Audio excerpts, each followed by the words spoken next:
নমস্কার এভরিওয়ান। আজকে 6 মার্চ, আজকে আমরা নিফটির ব্যাক টেস্ট করবো। ইভেন আজকে নিফটির এক্সপায়ারি। ওকে, সাধারণত 9:30-তে দাঁড়িয়ে যেটা করে থাকি, কি করে থাকি, আমরা প্রথমে রেজিস্ট্যান্স অ্যান্ড সাপোর্টকে আইডেন্টিফাই করব। রেজিস্ট্যান্স আমি ক্রিয়েট হতে দেখতে পাচ্ছি কোথায়, 22,500-তে। কার কারণে? ভলিউম, ওয়াই চেঞ্জ, তিনজনের জন্যই আমাদের রেজিস্ট্যান্স ক্রিয়েট হচ্ছে। ওকে, তার সাথে সাথে ভলিউমের নিচের দিকে প্রেসার, ওয়াই চেঞ্জেরও কিন্তু নিচের দিকে আমি প্রেসার ক্রিয়েট হতে আমি দেখতে পাচ্ছি। তো প্রবাবিলিটি হতে পারে শিফটিং নিচের দিকে হতে পারে এই উইকনেসগুলোর জন্য। বাট তার সাথে সাথে একবার আমি চেক করে নেবো যে এই উইকনেসগুলো আদৌ ইনক্রিজিং, এইদার এরা ডিক্রিজিং। একবার চেক করে নেওয়া যাক। ভলিউম দেখলে ইনক্রিজিং, ওয়াই চেঞ্জ দেখলেও কিন্তু ইনক্রিজিং, মানে দুজনেই কিন্তু ইনক্রিজিং, আমি র্যাপিডলি ইনক্রিজিং দেখতে পাচ্ছি। তো প্রবাবিলিটি হতে পারে আমাদের শিফটিং নিচের দিকে হয়ে যেতে পারে। তার সাথে সাথে আমি তাহলে মানে এই মুহূর্তে তাহলে রেজিস্ট্যান্স উপর আমি কি বলতে পারি, রেজিস্ট্যান্স নিচে আসার প্রবাবিলিটি আছে। অলমোস্ট পার্সেন্টেজও ডেঞ্জার জোনের আশেপাশে হোল্ড করছে। যদি কেউ পুটের প্ল্যানিং করে তার জন্য সেফ ফুটের প্ল্যানিং 450, 500 হবে তার একদম সেফ ফুটের প্ল্যানিং, অ্যান্ড 400 হবে তার রিস্কি ফুটের প্ল্যানিং। ওকে, তো ওভারঅল গেল রেজিস্ট্যান্সের কথা। সাপোর্ট কোথায়? সাপোর্ট 22,400-তে ক্রিয়েট হচ্ছে ভলিউম অ্যান্ড ওয়াই চেঞ্জের জন্য। তাদেরও নিচের দিকে উইকনেস আছে, একবার চেক করে নেবো যে এই উইকনেসগুলো কি ইনক্রিজিং, এইদার এরা কিন্তু ওভারঅল ডিক্রিজিং। একবার প্রথমে যেখানে আমি সব থেকে হাইয়েস্ট উইকনেস আছে, ওভারঅল দেখা গেলে অলমোস্ট শিফটিং কমপ্লিট করে ফেলেছে ওয়াই চেঞ্জ। ভলিউমও কিন্তু ইনক্রিজিং করছে, তার মানে কি ভলিউম অ্যান্ড ওয়াই চেঞ্জের নিচের দিকে উইকনেস আছে, এখানেও ইনক্রিজিং করছে। মানে প্রবাবিলিটি হতে পারে রেজিস্ট্যান্সের নিচের দিকে শিফটিং, সাথে সাথে সাপোর্টেরও নিচের দিকে শিফটিং, ব্লাড বাথের সিচুয়েশন ক্রিয়েট হতে কিন্তু পারে। বাট এখনো অবধি উইকনেসেস আছে, পুরোপুরি ক্রিয়েট হয়ে ওঠেনি। শিফটিং কমপ্লিট হয়ে গেলে কিন্তু এরা আমাদের ব্লাড বাথের সিচুয়েশন ক্রিয়েট হয়ে যাবে। তো এই মুহূর্তে দাঁড়িয়ে আমাদের ওভারঅল মার্কেটের ট্রেন্ড আমি 73% ব্যারিজ দেখতে পাচ্ছি। কল রাইটার 73% পরিমাণে অ্যাক্টিভ রয়েছে। তো প্রেফারেবল এই মুহূর্তে দাঁড়িয়ে আমার জন্য কি থাকবে, বা আমার ট্রেড প্ল্যানিং কি থাকবে? ওভারঅল যদি দেখা যায় এই মুহূর্তে আমার ট্রেড প্ল্যানিং থাকবে উপরে পেলে, মানে রেজিস্ট্যান্সে যদি পাই, রেজিস্ট্যান্সের থেকে আমি কি করব, আমরা করব পুট বাইং করব। ওকে, আর কল সেলিং করব। তো বাট কলের কি কোনো কলের নিচের থেকে কল বাইং এর কি কোনো প্ল্যানিং করতে পারি? একদমই কলের বাইং প্ল্যানিং করব না, কারণ সাপোর্টেরও নিচের দিকে উইকনেস আছে, আমি সেটা দেখতে পাচ্ছি। তো এই মুহূর্তে দাঁড়িয়ে আমার অপেক্ষা থাকবে এটাই, মার্কেট যদি উপরে চলে আসে, মার্কেট উপরে বলতে কতটা, ম্যাক্সিমাম যদি 400 রেজিস্ট্যান্স মানে এইটা, এই রেজিস্ট্যান্সের আশেপাশে চলে আসে, তাহলে আমি এখান থেকে একটা পুটের প্ল্যানিং করে নিতে পারবো। বাট এই যে 350-এর রেজিস্ট্যান্স, এখান থেকে কি আমরা কোনো পুটের প্ল্যানিং করতে পারি এই মুহূর্তে দাঁড়িয়ে? 350-এর রেজিস্ট্যান্স থেকে পুটের প্ল্যানিং করবো না যতক্ষণ না শিফটিং নিচের দিকে হয়ে যাচ্ছে। মার্কেট এই মুহূর্তে দাঁড়িয়ে আছে 300 সাপোর্টে, 300 সাপোর্টে দাঁড়িয়ে আছে, মানে SW ডিভাইডেড বাই 2-তে দাঁড়িয়ে আছে। তো এই মুহূর্তে এখান থেকে কি আমি একটা কলের প্ল্যানিং করতে পারি? এই মুহূর্তে এখান থেকে কলের প্ল্যানিং করা একটু সাইডলি রিস্কি হয়ে যাবে। তার প্রথম কারণ হলো আমি দেখতে পাচ্ছি সাপোর্ট একদম জাম্প করছে কোথায়, 22,200-তে। হাইয়েস্ট উইকনেস তাদের এইখানে রয়েছে, ঠিক আছে। তো প্রবাবিলিটি হতে পারে এখান থেকে মার্কেট একটা ছোট কারেকশন দিয়ে আবার নিচে ফল করে যেতে পারে। বাট স্টিল আমরা চাইলে এই কারেকশনটাকে ক্যাপচার করতে পারি। বাট মাথায় রাখবো যে উইকনেস যদি এইখানে থাকতো, বা উইকনেস যদি এখানে থাকতো, তাহলে আমরা 300 সাপোর্ট থেকে পারচেস করা একদম আমাদের জন্য সেফ হতো। বাট 200-তে যেহেতু উইকনেস রয়েছে, তাই একটু সাইডলি রিস্কি ক্রিয়েট হচ্ছে। ইভেন সিচুয়েশনও কিন্তু আমি দেখতে পাচ্ছি ব্লাড বাথের ক্রিয়েট হচ্ছে। তো প্রেফারেবলি আমি পুটের অপেক্ষা করব, কল এই মুহূর্তে দাঁড়িয়ে অ্যাভয়েড করে দেবো। ওকে, দেখা যাক কি হয়। অ্যাজ এক্সপেক্টেড 50% টার্গেট দিয়েছে, 50% টার্গেট দিয়ে মার্কেট কিন্তু নিচের দিকে ফল করে যাচ্ছে। একবার আমি ক্যান্ডেলের ক্লোজিং এর হিসাবে একবার ডেটা চেক করে নেবো 9:45-এর আশেপাশে। 9:45, 48 আশেপাশে চলে এসেছি। উইকনেসের কি অবস্থা আমাদের দেখতে পারলে, ব্লাড বাথের সিচুয়েশন অলরেডি ক্রিয়েট হয়ে গেছে, শিফটিং কমপ্লিট করে দিয়েছে রেজিস্ট্যান্স, সাথে সাথে সাপোর্টও কিন্তু উপর থেকে মানে 400 থেকে শিফটিং তার এখানে কমপ্লিট করে নিয়েছে।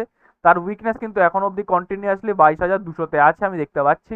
তো একবার আমি চেক করে নেবো এই উইকনেসগুলো কি ইনক্রিজিং করছে, দেখে নেওয়া যাক উইকনেসগুলো এই মুহূর্তে দাঁড়িয়ে। ভলিউম দেখলে ভলিউম ডিক্রিজিং আসছে, ওয়াই দেখলে ওয়াই ইনক্রিজিং করছে, অ্যান্ড ওয়াই চেঞ্জও কিন্তু ডিক্রিজিং আসছে। তার মানে কি, তার মানে নিচে এই মুহূর্তে এই স্ট্রাইক প্রাইসে আসার আমি দেখতে পাচ্ছি না প্রবাবিলিটি। বাট স্টিল যেহেতু ব্লাড বাথের সিচুয়েশন, প্রেফারেবল থাকবে রেজিস্ট্যান্স পেলে, মানে ম্যাক্সিমাম যদি 300 রেজিস্ট্যান্স পাই সেখান থেকে, মানে এই রেজিস্ট্যান্সটা যদি পেয়ে যেতাম এই সিচুয়েশনের হিসাবে, তাহলে আমি এখান থেকে পুট বানিয়ে নিতে পারতাম। বাট ক্যান্ডেল অলরেডি নিচে চলে এসছে, তুমি এখান থেকে কোনো পুটের প্ল্যানিং করতে পারবো না। সাথে সাথে মাথায় রাখতে হবে 300 হলেও কিন্তু সে একটুখানি অনেকটাই সাইডলি রিস্কি ট্রেড হবে। তো প্রেফারেবল থাকবে টপ পাই, মানে 400 রেজিস্ট্যান্স পাই বা 350 পাই, তখন সাইডলি সেফ হয়ে যাবে। বাট 250-এর রেজিস্ট্যান্স থেকে তো মানে এখান থেকে আমি একদমই কোনো পুটের প্ল্যানিং করব না, অ্যান্ড 300 থেকেও আমি কোনো পুটের প্ল্যানিং এই মুহূর্তে দাঁড়িয়ে করবো না। ওকে, তো প্রেফারেবল থাকবে আমি কিছুক্ষণ অপেক্ষা করি, তার হিসাবেই ট্রেড প্ল্যানিং করব। ওকে, একবার আমি 200 সাপোর্ট অ্যান্ড দেন 200 রেজিস্ট্যান্সকেও একবার আমি ড্র করে নেব। 200 সাপোর্ট চলে এসছে অ্যান্ড এটা হবে 200 রেজিস্ট্যান্স। ওকে, এটা হলো আমাদের 200 রেজিস্ট্যান্স, এটাকে আমি ডিলিট করে দেবো। তো আপাতত আমি কি করব, একটা সেফ পজিশনের অপেক্ষা করেই আমি পুটের প্ল্যানিং করব। বাট তাহলে আচ্ছা, তাহলে এই মুহূর্তে দাঁড়িয়ে কোনো কলের প্ল্যানিং তো করবো না, একদম জানি, কারণ ব্লাড বাথের সিচুয়েশন। সাথে সাথে কলের প্ল্যানিং তখনই করতে পারি যখন মার্কেট একদম সেফ পজিশনে চলে আসবে। সেফ পজিশন বলতে যদি 200-র এই উইকনেসগুলো পুরোপুরিভাবে ক্লিয়ার হয়ে যায় আর মার্কেট যদি 250-র সাপোর্টে চলে আসে, তাহলে কিন্তু আমরা কলের প্ল্যানিং করতে পারি। বাট মাথায় রাখবো ব্লাড বাথের সিচুয়েশন, তো কল অ্যাভয়েড করে পুট নেওয়া বেশি প্রেফারেবল হবে। ওকে, তো দেখা যাক কি হয়। এই মুহূর্তে দাঁড়িয়ে কিছুক্ষণ অপেক্ষা করব। মার্কেট নিচে এসে উপর একবার কভার দিয়ে দিয়েছে, রিকভারি দিয়েছে 951-এর আশেপাশে। 951 বা 54-এর আশেপাশে কি কি চেঞ্জেস দেখতে পাচ্ছি, এই মুহূর্তে মার্কেট চলে এসছে 300 রেজিস্ট্যান্সের আশেপাশে, বা নট 300 রেজিস্ট্যান্স, এটা 250 রেজিস্ট্যান্সের আশেপাশে মার্কেট আসছে। প্রেফারেবল থাকবে 300 রেজিস্ট্যান্স পাই, ওখান থেকে আমরা পুটের প্ল্যানিং করি। 250 রেজিস্ট্যান্স থেকেও করতে পারি, বাট সেটা কিন্তু আমাদের জন্য অনেকটা রিস্কি হবে। তো আমি ক্যান্ডেল পরের একটা ক্যান্ডেলের ক্লোজিং এর অপেক্ষা করব। ক্যান্ডেল ক্লোজিং নিচেই এসছে 954-এর আশেপাশে। একটা আমি 3 মিনিট অলরেডি আগে মুভ করে না, 3 মিনিটের হিসাবে আমি কি কি দেখতে পাচ্ছি, কি কি চেঞ্জেস আসছে বা কি কি আমি সিনারিও ক্রিয়েট হতে দেখতে পাচ্ছি। প্রথম সিনারিও যে মার্কেট এই মুহূর্তে 250 রেজিস্ট্যান্সে দাঁড়িয়ে আছে, 300-তে এখনো অবধি আমাদের সাপোর্ট ভলিউমের জন্য ক্রিয়েট হচ্ছে। আমি একবার চেক করে নেব নিচের এই ভলিউমটা কি ইনক্রিজিং এদার ডিক্রিজিং। ওভারঅল যদি দেখা যায় এই মুহূর্তে দাঁড়িয়ে এটা কিন্তু ইনক্রিজিং করতে করতে একটু কার্ভ এসছে বা কারেকশন এসছে। তো প্রবাবিলিটি থাকতে পারে মার্কেট 300 রেজিস্ট্যান্স অবধি চলে আসার ক্ষমতা রাখে। তাহলে কি আমি এখান থেকে কি কোনো পুটের লাইনিং করতে পারবো না? প্রেফারেবল থাকবে আমি একটা দুটো ক্যান্ডেলের অপেক্ষা করবো, এখনো ডাইরেক্ট ট্রেড ইনিশিয়েট করবো না। তার সাথে সাথে উপরে স্ট্রাইক প্রাইসেরও কনফার্মেশন নেবো। উপরে স্ট্রাইক প্রাইস আপাতত এই মুহূর্তে দাঁড়িয়ে ব্যারিশ আছে, তো আমি কিছুক্ষণ অপেক্ষা করেই ট্রেড ইনিশিয়েট করবো, না ইদার অ্যাভয়েড করে দেবো। পরের ক্যান্ডেল একদম অপেক্ষা করেনি, তার আগে উপরে ব্লাস্ট করে গেছে। ইভেন তার উপরে একটা ক্যান্ডেল ক্লোজিং দিয়েছিল 957-এ। 957 10টার আশেপাশে চলে এসেছি। এই মুহূর্তে কি কি চেঞ্জেস, প্রথম চেঞ্জেস যে ওয়াই চেঞ্জ নিচে শিফটিং করে গেছিল সেটা কিন্তু আবার উপরে আসার প্ল্যানিং করছে, মানে আমাদের ওয়াই চেঞ্জের তরফ থেকে আনশিফটিং এর প্ল্যানিং করছে, মানে যেটা ডিক্রিজিং চলে এসেছিল সেটা কিন্তু আবার ইনক্রিজিং করছে। বাট এখন অব্দি 100% হয়নি বলে আমরা ওয়াই চেঞ্জের আনশিফটিং কে বলতে পারি না। বাট সাপোর্টের আনশিফটিং হবে না, কারণ মাথায় রাখতে হবে এই মুহূর্তে দাঁড়িয়ে ভলিউম এখনো অব্দি এখানেই বসে রয়েছে, ভলিউমে কোনো শিফটিং হয়নি, তাই সাপোর্টের আনশিফটিং বলবো না, আমরা ওয়াই চেঞ্জের আনশিফটিং বলবো। ঠিক আছে, তো এই মুহূর্তে আমি কোনো কল বা কোনো পুট করবো না, প্রেফারেবল থাকবে একটা সেফ পজিশন আসুক, তো ওখান থেকে আমি পুট বা কলের প্ল্যানিং করতে পারি। ওকে, মার্কেট এই মুহূর্তে কোথায় দাঁড়িয়ে আছে, 10টা 6-এর আশেপাশে। একবার আমি ডেটা চেক করবো, 10টা 6-এর আশেপাশে চলে এসেছে। 10টা 6 আমি কি কি দেখতে পাচ্ছি, রেজিস্ট্যান্স তরফ থেকে কি এখনো অব্দি 300-তে প্রেশার রয়েছে, একবার চেক করে নেওয়া যাক। এখন অব্দি প্রেশার কন্টিনিউয়াসলি ভলিউমের তো রয়েছে। মার্কেট প্রেফারেবলি 350-এর রেজিস্ট্যান্স যদি পেয়ে যায় আমাদের জন্য সেফ পুটের প্ল্যানিং হতে পারে, তো আমি 350-এর রেজিস্ট্যান্সের অপেক্ষা করব। ওকে, দেখা যাক কি হয়। পরের ক্যান্ডেলে নিচে চলে এসছে, বাট যেহেতু ক্যান্ডেল নিচে ক্লোজিং করেনি তাই আমি এখান থেকে কোনো পুটের প্ল্যানিং করতে পারতাম না। ওকে, দেখা যাক কি হয়। ক্যান্ডেল উপরে ক্লোজ দিয়েছে ফাইনালি 10টা 15-র আশেপাশে। 10টা 15-র আশেপাশে কি কি চেঞ্জেস দেখতে পাচ্ছি, 350-তে যে উইকনেস ছিল ওয়াই চেঞ্জের সেটা পুরোপুরিভাবে ডিক্রিজিং করছে। ভলিউম কি এখন অব্দি ইনক্রিজিং করছে, চেক করে নেওয়া যাক। ভলিউম এখন অব্দি ইনক্রিজিং রয়েছে, প্রেফারেবল থাকবে আমরা কি করি, আমাদের যদি টপ রেজিস্ট্যান্স পাই ওখান থেকে আমরা পুটের প্ল্যানিং করতে পারি। বাট মাথায় রাখতে হবে সাপোর্টের কিন্তু মানে সাপোর্টের ওয়াই চেঞ্জের তরফ থেকে কিন্তু আমি আনশিফটিং হয়েছে, সাথে সাথে নিচের পার্সেন্টেজগুলো ডিক্রিজিং আসতে দেখতে পাচ্ছি। তো একবার চেক করে নেবো এই পার্সেন্টেজগুলো কি ডিক্রিজিং এরা ইনক্রিজিং। ওয়াই চেঞ্জ ডিক্রিজিং আসছে, volume decreasing and YO decreasing, মানে সাপোর্টের নিচের দিকে আসার আমি কিন্তু সেরকম কোনো ইন্টারেস্ট দেখতে পাচ্ছি না। বাট পার্সেন্টেজ কিন্তু এখন অব্দি ডেঞ্জার জোনে বসে রয়েছে, তো প্রেফারেবল এই মুহূর্তে দাঁড়িয়ে এটাই হবে। আমি সাপোর্টকে স্ট্রং হচ্ছে দেখে আমি যে কলের প্ল্যানিং করে নেবো সেটাও না। মাথায় রাখতে হবে যে ব্লাড বাথের সিচুয়েশন ক্রিয়েট হচ্ছিল সেটা কিন্তু পুরোপুরিভাবে আপাতত এই মুহূর্তে দাঁড়িয়ে আর ক্রিয়েট হচ্ছে না, কারণ এইটা ক্রিয়েট হতে আমি দেখতে পাচ্ছি প্রথমে কি রেজিস্ট্যান্সের তরফ থেকে ব্যারিশ প্রেশার, সাপোর্টের তরফ থেকে বুলিশ প্রেশার। তো এই মুহূর্তে দাঁড়িয়ে প্রেফারেবল আমাদের জন্য হচ্ছে কনসলিডেশন। তো আমি কি করব, এই মুহূর্তে দাঁড়িয়ে কোনো ট্রেড ইনিশিয়েট করব না, কিছুক্ষণ অপেক্ষা করব, করে তারপরেই ট্রেড ইনিশিয়েট করব। ঠিক আছে, দেখা যাক কি হয়। আমি এখান থেকে না কল না পুট কোনোটাই ইনিশিয়েট করছি না।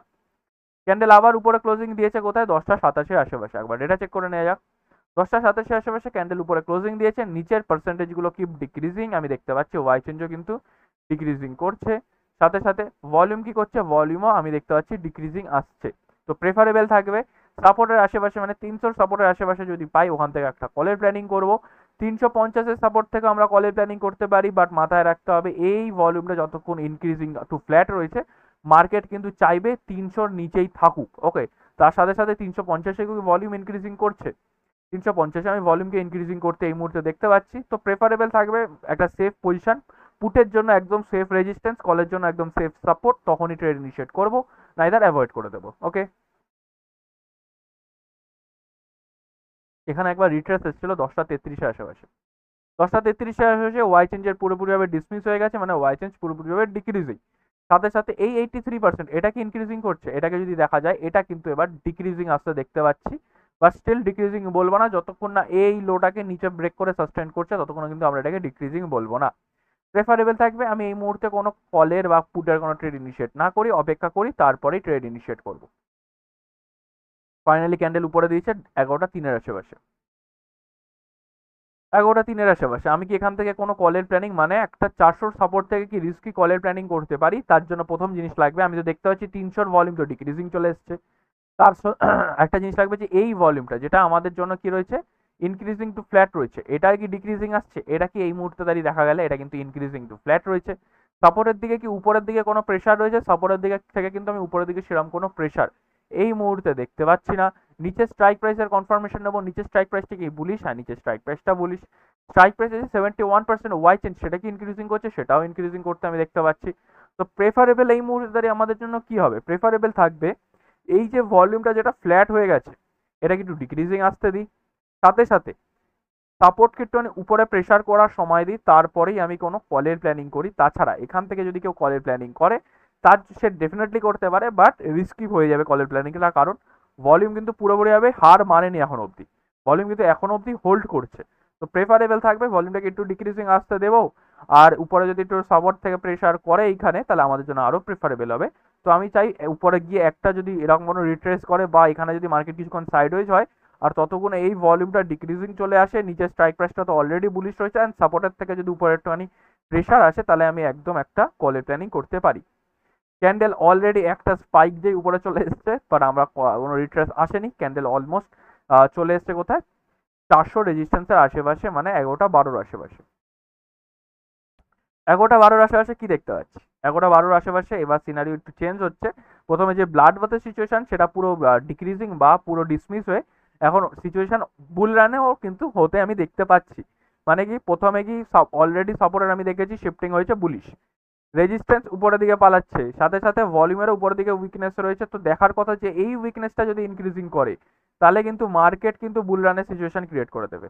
আর এই উইকনেসটা কি ওভারঅল ডিক্রিজিং, ডিক্রিজিং থেকে এই হাইটার আশেপাশে সাস্টেন করছে, পুরোপুরি ইনক্রিজিং বলবো না, কিছুটা হোল্ড করছে, তার মানে কি এখনো অবধি বুল রানের সিচুয়েশন অকওয়ার হয়নি। প্রেফারেবল থাকবে মার্কেট যদি নিচে আসে একবার কারেকশন নিতে, তাহলে আমি একদম ডেফিনেটলি শিওর এখান থেকে একটা কলের ট্রেড ইনিশিয়েট করবো, কারণ সাপোর্টের তরফ থেকে বুলিশ প্রেসার এই পার্সেন্টেজটাকেও ডিক্রিজিং আসতে দেখতে পাচ্ছি, তাই জন্য। ওকে, তো আমি কি করব, এখন আমি অপেক্ষা করে ট্রেড ইনিশিয়েট করব। ফাইনালি মার্কেট নিচে এসছে, বাট ক্যান্ডেল ক্লোজিং দিয়েছে, তো আমরা কিছু করতে পারবো না। পরের ক্যান্ডেলটাও নিচে ক্লোজিং দিয়েছে, 11:27-এর আশেপাশে একবার ডেটা চেক করে নেবো। 11:27-এর আশেপাশে কি কি সিচুয়েশন হচ্ছে, প্রথম চেঞ্জেস কি, ওয়াই চেঞ্জের কিন্তু রেজিস্ট্যান্সের তরফ থেকে আবার আনশিফটিং হওয়ার আমি সিনারিও দেখতে পাচ্ছি, ওয়াই চেঞ্জ নিচে প্রেশার করা চালু করে দিয়েছে। ভলিউমের উপরে, সরি ভলিউম না, ওয়াই চেঞ্জের উপরের দিকে যে উইকনেস আছে সেটা কি শিফটিং হয়ে গেছিল একবার দেখে নেওয়া যাক। শিফটিং হয়ে গেছিল 100%, আবার 100% থেকে কিন্তু এটা ডিক্রিজিং চলে এসছে। তো প্রেফারেবল থাকবে যদি 350-এর সাপোর্ট পেয়ে যাই একদম একটা আমি সেফ ট্রেড ইনিশিয়েট করতে পারি, বাট ক্যান্ডেলকে উপরে ক্লোজিং দেওয়া উচিত লাগবে। প্রথমে ক্যান্ডেল উপরে ক্লোজিং দিয়েছে 11:33-এর আশেপাশে, 33-34-এর আশেপাশে চলে এসেছি, 11:36 আশেপাশে চলে এসেছি। মার্কেট এই মুহূর্তে 350-এর সাপোর্টে দাঁড়িয়ে আছে, মার্কেট বেশি থেকে বেশি 400 রেজিস্ট্যান্স অব্দি যাওয়ার ক্ষমতা রাখে, যেটা ক্রিয়েট হচ্ছে এইটা, মানে মার্কেটের কাছে এখনো কত পয়েন্ট আছে, অলমোস্ট 100 পয়েন্ট মুভ করার প্রবাবিলিটি রয়েছে। এই ভলিউমটা ডিক্রিজিং আসছে, একবার গ্রাফের তুলনায় আমি চেক করে নেবো যে ভলিউমটা কি সত্যি ডিক্রিজিং, দেখা গেলে ভলিউমটা ডিক্রিজিং আসছে। মার্কেটে যদি আমি 350-এর সাপোর্ট থেকে ট্রেড ইনিশিয়েট করি তাহলে আমাদের নিচের স্ট্রাইক প্রাইসটা লাগবে বুলিশ, নিচের স্ট্রাইক প্রাইস থেকে বুলিশ আছে না, নিচে স্ট্রাইক প্রাইসটা ব্যারিশ হতে দেখতে পাচ্ছি, একবার দেখে নেওয়া যাক। পুট রাইটারের এসএল গেছে, কল রাইটার ইনক্রিজিং করছে, তো এই মুহূর্তে আমি সিচুয়েশনকে মানে ব্যারিশনেসকে কন্টিনিউয়াস দেখতে পাচ্ছি। তো এই নিচের যে কনফার্মেশনটা পেলাম না বলে আমি এখান থেকে কলের ট্রেড ইনিশিয়েট করতে পারছি না। নিচেরটা যদি বুলিশ অ্যান্ড ফ্ল্যাট থাকতো তাহলে আমি ডেফিনেটলি এখান থেকে একটা কলের প্ল্যানিং করতে পারতাম। ওকে, বাট স্টিল আমাদের যেহেতু রুলসের হিসাবে হবে না তাই আমি করবো না। ফাইনালি ক্যান্ডেল উপরে চলে এসেছে, নিচে উপরেই ক্লোজ দিয়েছে 11:48 আশেপাশে। 11:48 আশেপাশে কি দেখতে পাচ্ছি, মার্কেট এই মুহূর্তে দাঁড়িয়ে আছে 400 সাপোর্টে। আচ্ছা, এখান থেকে কি আমি কলের প্ল্যানিং করতে পারি নাকি এখনো কলের প্ল্যানিং করতে পারবো না? এই মুহূর্তে দাঁড়িয়ে দেখা যাচ্ছে কি, এই মুহূর্তে দাঁড়িয়ে এখানে যে ওয়াই চেঞ্জ ছিল যেটা 100% ছিল সেটা শিফটিং করে গেছে নিচে। সাথে সাথে এই পার্সেন্টেজটাকে ইনক্রিজিং করছে, এটাও ইনক্রিজিং করতে দেখতে পাচ্ছি। মানে সাপোর্টের তরফ থেকে উপরের দিকে আবার ওয়াই চেঞ্জের তরফ থেকে উপরের দিকে আবার একটা উইকনেস। উপর থেকে আমাদের যে ওয়াই চেঞ্জ সেটা নিচে শিফটিং করেছে, বাট ভলিউম কিন্তু আগের থেকে এখানে বসেছিল, তাই এই শিফটিংটাকে আমরা কনসিডার করব না। ওকে, তো একবার দেখে নেওয়া যাক যে এই পার্সেন্টেজটাকে ইনক্রিজিং এইদার ডিক্রিজিং। ওভারঅল দেখা গেলে ফ্ল্যাট টু ডিক্রিজিং এর মধ্যে আশেপাশেই রয়েছে, বাট স্টিল আমরা কি করব, আমরা অপেক্ষা করব, একবার নিচের স্ট্রাইক প্রাইসটাকে দেখে নেব যে নিচের স্ট্রাইক প্রাইসটাকে বুলিশ রয়েছে। আপাতত কি, আপাতত ব্যারিশ হয়ে কনসোলিডেশন করছে। আমি কিছুটা একটা দুটো ক্যান্ডেলের অপেক্ষা করব রিট্রেসের, তারপরেই ট্রেড ইনিশিয়েট করব। ফাইনালি রিট্রেস এসছে 11:57 আশেপাশে। 11:57 আশেপাশে কি দেখতে পাচ্ছি, আমাদের আবার সিচুয়েশন চেঞ্জ হতে দেখতে পাচ্ছি। প্রথম চেঞ্জেস কি, ওয়াই চেঞ্জের শিফটিং উপরের দিকে কমপ্লিট হয়ে গেছে। নিচের থেকে যে শিফটিং কমপ্লিট হলো, নিচের পার্সেন্টেজটা কি ডিক্রিজিং আসছে একবার চেক করে নেওয়া যাক। নিচের পার্সেন্টেজটা ডিক্রিজিং আসছে। এইখানে কি নিচের স্ট্রাইক প্রাইসটা কি বুলিশ রয়েছে একবার চেক করে নেওয়া যাক। নিচের স্ট্রাইক প্রাইসটাও বুলিশ আছে আমি দেখতে পাচ্ছি। মার্কেট এই মুহূর্তে 400 সাপোর্টে দাঁড়িয়ে আছে, আর সাপোর্টও 400তেই ক্রিয়েট হচ্ছে। তাহলে কি আমি নিচের স্ট্রাইক প্রাইস থেকে একটা কলের প্ল্যানিং এখান থেকে করতে পারি? মাথায় রাখবো ডেফিনেটলি আমি এখান থেকে একটা কলের প্ল্যানিং করতে পারি। তো আমি কি করব, আমি এখান থেকে একটা ডেফিনেটলি কলের প্ল্যানিং করব। ওকে, দেখা যাক কি হয়। এইটা 20 পয়েন্টের আশেপাশে এসএল যেরকম থাকে অ্যান্ড 50 পয়েন্টের আশেপাশে টার্গেট থাকবে। ওকে, দেখা যাক কি হয়। অলমোস্ট 50% আশেপাশে মুভ করে গেছে। এই ট্রেডে আমাদের এসএল কিন্তু আসবে না, কিছুতেই আসবে না। তো আমি এটাকে কস্ট টু কস্ট করে দেবো। ওকে, দেখা যাক কি হয়। ফাইনালি এই ট্রেডে আমি প্রফিট আসতে দেখতে পাচ্ছি, আই মিন পুরো টার্গেট আসতে দেখতে পাচ্ছি 12:30 আশেপাশে। আমি দেখতে চাই এই ট্রেডটাকে কি আমি আরো কন্টিনিউ করতে পারি উপর অবধি। 12:30 আশেপাশে চলে এসছে মার্কেট। এই মুহূর্তে বেশি থেকে বেশি 450-এর রেজিস্ট্যান্স অবধি যাওয়ার ক্ষমতা রাখে। প্রথম কারণ হলো নিচের যে উইকনেস ছিল সেটা পুরোপুরিভাবে ডিক্রিজিং চলে এসছে। এইখানে যে রেজিস্ট্যান্সে যে উইকনেসগুলো ছিল তারাও কিন্তু পুরোপুরিভাবে ডিক্রিজিং এসছে। তাদের কোনো প্রবাবিলিটি বা তাদের কোনো নিচে আসার কোনো ইন্টারেস্ট নেই। ভলিউমকে এখানে ইনক্রিজ করছে, ভলিউম এখানে ইনক্রিজিং করছে। মার্কেট এই মুহূর্তে যদি এইখানেও ভলিউম ইনক্রিজিং করতে থাকে তাহলে মার্কেট বেশি থেকে বেশি 450-এর রেজিস্ট্যান্স অবধি চলে আসার ক্ষমতা রাখবে। একবার চেক করে নেব, এখানেও ইনক্রিজিং করছে। তাহলে কি ট্রেডটাকে কন্টিনিউ করতে পারি? আমি একটা ক্যান্ডেলের উপরে ক্লোজিং দেবো, ক্যান্ডেলের উপরে ক্লোজিং হয়নি, তাই ট্রেডটাকে আমি কন্টিনিউ করবো না, এখানে আমি ট্রেডটাকে ক্লোজ করে দেবো। ওকে, দেখা যাক কি হয়। ফাইনালি উপরে ক্লোজিং এসছে 12:42 আশেপাশে, ইভেন রিট্রেসও এসছে। 12:42 কি দেখতে পাচ্ছি, এখান থেকে কি আমি একটা কলের প্ল্যানিং করতে পারি? আমি প্রথমে দেখবো যে আমাদের ভলিউম উপরে কতটা অ্যাগ্রেশনে ইনক্রিজিং করছে। ভলিউম কি ইনক্রিজিং করছে অ্যাগ্রেশনে? দেখা গেলে ভলিউমে কিন্তু অ্যাগ্রেশন আছে, মানে ভলিউম কিন্তু র্যাপিডলি ইনক্রিজিং করছে। মার্কেট এই মুহূর্তে 450-এর সাপোর্টে দাঁড়িয়ে আছে। তো এখান থেকে কি একটা কলের প্ল্যানিং করা যেতে পারে? একটা ডেফিনেটলি কলের প্ল্যানিং করা যেতে পারে, বাট মাথায় রাখবো রিস্কি কলের প্ল্যানিং হবে। কারণ নিচে এখনো ভলিউম নিচে অলমোস্ট এখন অব্দি 100% বসে রয়েছে। উপরে যেহেতু 95% চলে এসেছে, 97 যেতে বেশি সময় লাগবে না, 2% বাড়তে অতটা সময় লাগে না। তো আমি তার জন্য এটা একটা রিস্কি ট্রেড, তো প্রেফারেবল থাকবে এই ট্রেডটাকে আমি অ্যাভয়েড করে দিই। বা যদি ইনিশিয়েট করছি তো একটা কোয়ান্টিটি দিয়ে করবো, যদি দুটো কোয়ান্টিটি ট্রেডে নিয়ে থাকি তো 20 পয়েন্টে যেরকম এসএল থাকে সেরকম এসএল থাকবে। দেখা যাক, আমাদের টার্গেট আছে ইদার এসএল। অলমোস্ট 50% বুক করেছে, রিস্কি ট্রেড ফটাফট কস্ট টু কস্ট করে দেবো যাতে আমাদের এসএল না আসে। ওকে, দেখা যাক কি হয়। আমাদের টার্গেট আছে ইদার এসএল যায়। অলমোস্ট টার্গেট এসেই গেছে, আমি এখানটায় বুক করে দেবো কারণ অনেকক্ষণ ধরে এটাকে আমি হোল্ড করেছি। একবার ডেটা চেক করবো, একটা 42 আশেপাশে, একটা 48 আশেপাশে, একবার 42 করে নেওয়া যাক। 42 আশেপাশে চলে এসেছি। মার্কেট কত অবধি যেতে পারে? মার্কেটের তরফ থেকে এখনো অবধি বুলিশ প্রেশার রয়েছে, কারণ সাপোর্টের আরো উপরে শিফটিং কমপ্লিট করেছে। ভলিউম পুরোপুরি ডিক্রিজিং করছে, এইখানে ভলিউম শিফটিং হয়ে গেছে। 500 সাপোর্ট থেকেও আমরা কলের ট্রেড এখন ইনিশিয়েট করতে পারি, বাট মাথায় রাখতে হবে যে নিচের 97% রয়েছে, এরা যাতে ডিক্রিজিং থাকে বা এরা যদি আবার ইনক্রিজিং শুরু করে দেয় তাহলে কিন্তু 500 সাপোর্ট থেকে নেওয়াটা আমাদের জন্য রিস্কি হবে। ইভেন নিচের স্ট্রাইক প্রাইসটা ওভারঅল আমি দেখতে পাচ্ছি বুলিশ আছে। তাহলে কি আমি এখান থেকে ট্রেডটাকে কন্টিনিউ করতে পারবো? ডেফিনেটলি আমি ট্রেডটাকে কন্টিনিউ করবো পুরো 500 রেজিস্ট্যান্সের জন্য। দেখা যাক কি হয়। মার্কেট বারবার সাইড হয়েছে, ইভেন 2:30 হয়ে গেছে, এখানে আমাদের অলমোস্ট 2টো বেজে গেছিলো। তো ট্রেড আমি এখানেই ক্লোজ করে দেবো, ট্রেডকে আর কন্টিনিউ করবো না, বাট 2:30 অব্দি একটা ম্যাক্সিমাম ট্রেডকে আমরা কন্টিনিউ করতে পারি, তারপরে আমরা ট্রেড কন্টিনিউ করবো না। ওকে, তো ওভারঅল আজকে আমি কতগুলো ট্রেড পেয়েছিলাম, 2টো ট্রেড পেয়েছিলাম, দুটোতেই আমি প্রফিট পেয়েছি। তো ওভারঅল আজকে যদি কেউ এওসি দেখে ট্রেড করে থাকে তার কিন্তু প্রফিটই হবে, লসের সিনারিও কিন্তু আমি দেখতে পাচ্ছি না। বাট এই ট্রেডটা ছিল আমাদের জন্য একটু কাইন্ডা রিস্কি ট্রেড, এটা আমি কন্টিনিউ তাই জন্য করেছি কারণ এই ট্রেডে আমাদের প্রফিট রয়েছে, সাথে সাথে আরেকটা ট্রেডও আমি প্রফিট করেছি, তাই জন্য নাইদার আমি কিন্তু এখান থেকে কোনো ট্রেড ইনিশিয়েট করতাম না, এটা একটু রিস্কি ট্রেড হচ্ছিল। ওকে, তো ওভারঅল আই হোপ সো ভিডিওটাতে যা যা কোয়ারি ছিল সেগুলো ক্লিয়ার হয়েছে। এখনো অবধি কোনো এক্সট্রা যদি কোনো কোয়ারি থেকে থাকে ডেফিনেটলি কমেন্ট বক্সে জিজ্ঞাসা করতে পারেন, and thank you so much, that's for today.